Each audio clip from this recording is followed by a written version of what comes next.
ಸಖತ್ ಖಾರ ಬಣ್ಣ ಮತ್ತು ರುಚಿ ಆಚಿ ಚಿಲ್ಲಿ ಪೌಡರ್. ನಾನು ನೋಡೇ ಇಲ್ಲ ಸಿನಿಮಾ, ನಾನು ಮೆಸೇಜ್ ಏನು ಕೊಡಿದೆ ಅಂತ ತಿಳಿಯೋಕ್ಕೆ ಇವಾಗ ನೋಡೋಕೆ ಹೋಗ್ತಾ ಇದ್ದೀನಿ. ನೋಡಾದ್ಮೇಲೆ ಬನ್ನಿ ಅವಾಗ ಆನ್ಸರ್ ಮಾಡ್ತೀನಿ. ಸರ್, ನವಗ್ರಹದಲ್ಲಿ ಒಂದು ನೆಗೆಟಿವ್ ಶೇಡಲ್ಲೂ ಒಬ್ಬ ಹೀರೋನ ಈ ಥರ ತೋರಿಸ್ಬೋದು ಅಂತ ತೋರಿಸಿದ್ವಿ. ಸೊ ಇಲ್ಲೂ ಕೂಡ 2 ಕ್ಯಾರೆಕ್ಟ್ರು. ಸೊ ಆ ಫ್ಯಾನ್ಸ್ಗಳಿಗೆ ಒಂದು ಬೇರೆ ಲೆವೆಲ್ಲು ಎಂಟರ್ಟೈನ್ಮೆಂಟ್ ಅಂತ ಹೇಳ್ತಿದ್ದಾರೆ.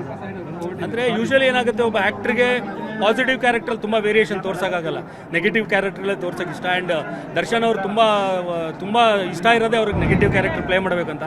ನವಗ್ರಹ ಮಾಡಿದಾಗಲೂ ಅಷ್ಟೇ, ಆ್ಯಕ್ಚುಲಿ ನಾನು ದರ್ಶನ್ಗೆ ಜಗ್ಗು ಕ್ಯಾರೆಕ್ಟರ್ ಪ್ಲ್ಯಾನ್ ಮಾಡಿರಲಿಲ್ಲ, ಪೊಲೀಸ್ ಆಫೀಸರ್ ಕ್ಯಾರೆಕ್ಟರ್ ಪ್ಲ್ಯಾನ್ ಮಾಡಿದೆ. ಬಟ್ ಕತೆ ಕೇಳಿದ ಮೇಲಿಂದ ಆ್ಯಂಡ್ ವಿನೋದ್ ಪ್ರಭಾಕರ್ನ ಆ್ಯಕ್ಚುಲಿ ಜಗ್ಗು ಕ್ಯಾರೆಕ್ಟರ್ ಅಂದ್ಕೊಂಡಿದ್ದು. ಬಟ್ ಕತೆ ಕೇಳಿದ್ಮೇಲೆ ವಿನೋದ್ ಪ್ರಭಾಕರ್ಗೆ ಭಯ ಆಗೋಯ್ತು, ನೆಗೆಟಿವಾ ಅಂತ ಹೇಳಿದ್ರು. ಬಟ್ ಅಲ್ಲೇ ದರ್ಶನ್ ಕೂತಿದ್ದು ನಾನು ಮಾಡ್ತೀನಿ ಅಂತ ಹಂಗೆ ಆ ಸಿನಿಮಾಲ್ ಮಾಡಿದ್ದು.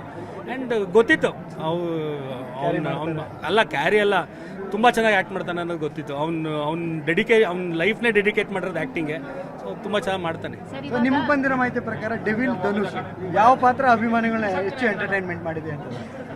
ಸರ್, ಎರಡನ್ನೂ ಎಂಜಾಯ್ ಮಾಡ್ತಾರೆ ಸರ್. ಈಗ ಈ ಕ್ಯಾರೆಕ್ಟ್ರಲ್ಲಿ ನೋಡಿದಾಗ ಬಟ್ ನನಗೆ ಬಂದಿದ್ದೇನು ಅಂದರೆ, ಎರಡು ಬೇರೆ ಬೇರೆ ದರ್ಶನ್ ಆ್ಯಕ್ಟ್ ಮಾಡಿದ್ದಾರೆ ಅಂತ ಅನಿಸ್ತಾ ಇತ್ತು. ಒಂದೇ ದರ್ಶನ್ ಎರಡು ಮಾಡಿದ್ದಾರೆ ಅಂತ ಅನಿಸ್ತಾ ಇರಲಿಲ್ಲ ಅಂದರು. ಸೊ ಅದನ್ನು ನಾನು ನೋಡಬೇಕು, ನಾನು ತುಂಬ ಎಕ್ಸೈಟ್ ಆಗಿದ್ದೀನಿ ಅದನ್ನ ಹೆಂಗೆ ಪರ್ಫಾರ್ಮ್ ಮಾಡಿದ್ದಾರೆ ನೋಡೋಕ್ಕೋಸ್ಕರ. ಸರ್, ಸಾರಥಿ ಸಂದರ್ಭದಲ್ಲಿ ಇದೇ ಸಿಚುವೇಶನ್ ಅನ್ನು ನೀವು ಎದುರಿಸಿದ್ರಿ, ಈಗ ಮತ್ತೆ ಅಂತಹ ಒಂದು ಪರಿಸ್ಥಿತಿಯನ್ನು ಎದುರಿಸ್ತಿದ್ದೀರಾ. ಸೊ ನಿಮಗೆ ಈ ಒಂದು ಫೀಲ್ ಸರ್ ಹೆಂಗೆ ಕೊಡ್ತೀರಿ? ಇದ್ದಿದ್ರೆ ಅವ್ರು ಏನಾದರೂ ನಿಮ್ಮ ಹತ್ರ ಶೇರ್ ಮಾಡ್ಕೊತಾ ಇದ್ರು, ಬಟ್ ಈ ಸಿಚುವೇಶನ್ ಅನ್ನು ಯಾವ ಥರ ಹ್ಯಾಂಡಲ್ ಮಾಡ್ತಾ ಇದ್ದಾರೆ? ಅವತ್ತಿನ ಡೈರೆಕ್ಟ್ ಅಲ್ಲ ಹೆಂಗೆ ಅಂದರೆ, ಈಗ ಫಸ್ಟ್ ಟೈಮ್ ಆ ಥರ ಏನೋ ಆದಾಗ ತುಂಬ ಭಯ ಇರುತ್ತೆ ಏನಾಗುತ್ತೆ ಅಂತ. ಸೊ ಅದ್ರಲ್ಲಿ ಪ್ರೂವ್ ಮಾಡಿಬಿಟ್ರು ಅವ್ರು ದರ್ಶನ್ ಸೆಲೆಬ್ರಿಟೀಸು, ನಾವು ಹೆಂಗಿದ್ದೀವಿ ನಿಮ್ಮ ಜೊತೆಲಿ ಅಂತ.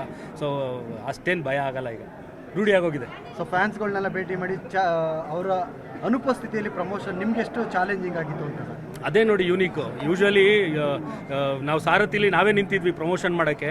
ಬಟ್ ಫ್ಯಾನ್ಸ್ ಸಿನಿಮಾ ರಿಲೀಸ್ ಆದಮೇಲೆ ಅವರು ಅದನ್ನ ಕ್ಯಾರಿ ಮಾಡ್ಕೊಂಡೋದ್ರು. ಬಟ್ ಈ ಸಿನಿಮಾಲಿ ನಿಜವಾಗ್ಲೂ ಗಾಡ್ ಗಿಫ್ಟೆಡ್. ಫಸ್ಟಿಂದಾನೇ ಅವರೇ ಕ್ಯಾರಿ ಮಾಡ್ತಾ ಹೋಗ್ತಾರೆ. ಇಲ್ಲಿ ಯಾರೂ ಬೇಕಾಗಿಲ್ಲ, ದರ್ಶನೂ ಬೇಕಾಗಿಲ್ಲ, ಆ ಸಿನಿಮಾ ಡೈರೆಕ್ಟ್ರು ಬೇಕಾಗಿಲ್ಲ, ಹೀರೋಯಿನೂ ಬೇಕಾಗಿಲ್ಲ, ಆ ಸಿನಿಮಾಲಿ ಆ್ಯಕ್ಟ್ ಮಾಡಿರೋ ಟೆಕ್ನಿಷಿಯನ್ಸ್ ಬೇಕಾಗಿಲ್ಲ, ಆ್ಯಕ್ಟರ್ಸ್ ಬೇಕಾಗಿಲ್ಲ. ಅವರು ಸೆಲೆಬ್ರಿಟೀಸೇ ಅದನ್ನ ಕ್ಯಾರಿ ಮಾಡ್ತಾರೆ, ಅವರೇ ಪ್ರಮೋಟ್ ಮಾಡ್ತಾರೆ. ಅದೇ ನಾನು ನಿಮ್ಗೆ ಹೇಳೋದಲ್ಲ, ಫೇಸ್ಬುಕ್ ಓಪನ್ ಮಾಡಿದ್ರೆ ಬರೀ ಅದೇ ಯಾವುದ್ಯಾವುದೋ ಮೂಲೆಯಲ್ಲಿರೋ ಥಿಯೇಟ್ರಲ್ಲೂ ಅವ್ರು ಬಿಡ್ತಾ ಇಲ್ಲ. ಸೊ ಅವ್ರು ತೊಗೊಂಡೋಗ್ತಾರೆ, ಅವ್ರು ಹೇಳಿದ್ದಾರೆ ನಾವಿದ್ದೀವಿ, ನಾವು ತೊಗೊಂಡೋಗ್ತೀವಿ ಸಿನಿಮಾನ ಅಂತ. ಸೊ ಅದನ್ನ ಪ್ರೂವ್ ಮಾಡ್ತಾ ಇದ್ದಾರೆ ಅವರು. ಸರ್, ಯಾವಾಗ ರೀಸೆಂಟ್ ಆಗಿ ದರ್ಶನ್ ಅವರ ಭೇಟಿ ಆಗಿದ್ದ ಆ ಸಂದರ್ಭದಲ್ಲಿ ಸಿನಿಮಾ ಬಗ್ಗೆ ಏನಾದರೂ ಮಾತಾಡಿದ್ರಾ? ರಿಲೀಸ್ಗಿಂತ ಮುಂಚೆ ಏನಾದರೂ ಭೇಟಿ ಏನಿಲ್ಲ, ಅವ್ನು ಕಾನ್ಫಿಡೆಂಟ್ ಆಗಿದ್ದ. ಅಂದರೆ 2 ವೀಕ್ಸ್ ಬ್ಯಾಕ್ ನಾನು ಮೀಟ್ ಮಾಡಿದೆ ಫ್ರೈಡೇ. ಅವಾಗ ಅವ್ನು ತುಂಬ ಕಾನ್ಫಿಡೆಂಟ್ ಆಗಿದ್ದ. ಇಲ್ಲ ಬಿಡೋ, ನಾನು ಸೆಲೆಬ್ರಿಟೀಸ್ ಇರ್ತಾರೆ ನೋಡ್ಕೋತಾರೆ ಅಂತ ಆ ಕಾನ್ಫಿಡೆನ್ಸಲ್ಲಿದ್ದಾನೆ. ಅವ್ನು ಎಲ್ಲೂ ಕುಗ್ಗೋಗಿಲ್ಲ, ಸುಮ್ಮನೆ ಅದೆಲ್ಲ ಯಾವುದ್ಯಾವ್ದು ಮೀಡಿಯಲ್ಲಿ ಬರ್ತಾ ಇದೆಯೋ ಗೊತ್ತಿಲ್ಲ, ತುಂಬ ಕುಗ್ಗೋಗಿದ್ದಾನೆ, ಹಂಗೆ ಅವ್ನು ತುಂಬ ಕಾನ್ಫಿಡೆಂಟ್ ಪರ್ಸನ್ನು. ಅವ್ನು ತುಂಬ ಕಾನ್ಫಿಡೆಂಟ್ ಆಗಿದ್ದಾನೆ. ಏನು ಕಾನ್ಫಿಡೆನ್ಸ್ ಅಂದರೆ, ಅವ್ನು ಸೆಲೆಬ್ರಿಟೀಸ್ ಇದ್ದಾರೆ ಅವನಿಂದ, ದೊಡ್ಡ ದಂಡೆ ಇದೆ ಅಲ್ಲಿ.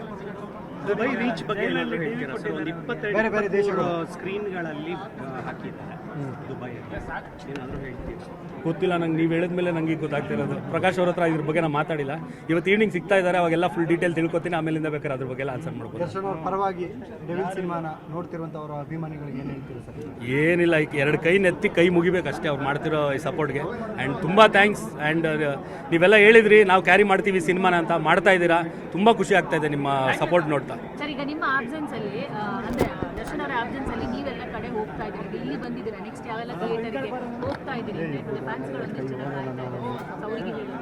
ಇಲ್ಲ, ಅದೇ ನಾನು ಹೇಳಿದ್ನಲ್ಲ, ದರ್ಶನ್ ಫ್ಯಾಮಿಲಿನೂ ಬೇಕಾಗಿಲ್ಲ ಈ ಸಿನಿಮಾನ ಪ್ರಮೋಟ್ ಮಾಡೋಕ್ಕೆ. ಅವ್ರು ಸೆಲೆಬ್ರಿಟೀಸ್ ಮಾಡ್ತಿದ್ದಾರೆ. ಸೊ ಸಿನಿಮಾ ನೋಡಬೇಕು ಅಂತಲೇ ಬಂದಿರೋದು ನಾನು, ಏನು ಈ ಸಿನಿಮಾ ಪ್ರಮೋಷನ್ಗೋಸ್ಕರ ಅಂತೆಲ್ಲ ಏನು ಬಂದಿಲ್ಲ. ಸಿನಿಮಾ ನೋಡೋಣ, ಫ್ಯಾನ್ಸ್ ಜೊತೆಲಿ ಎಂಜಾಯ್ ಮಾಡೋಣ. ತುಂಬ ವರ್ಷ ಆಗಿತ್ತು ನಾನು ದರ್ಶನ್ ಸೆಲೆಬ್ರಿಟೀಸ್ ಜೊತೆಲಿ ಕೂತ್ಕೊಂಡು ಸಿನಿಮಾ ನೋಡಿ, ಅದಕ್ಕೋಸ್ಕರ ಬಂದಿರೋದು. Thank you sir.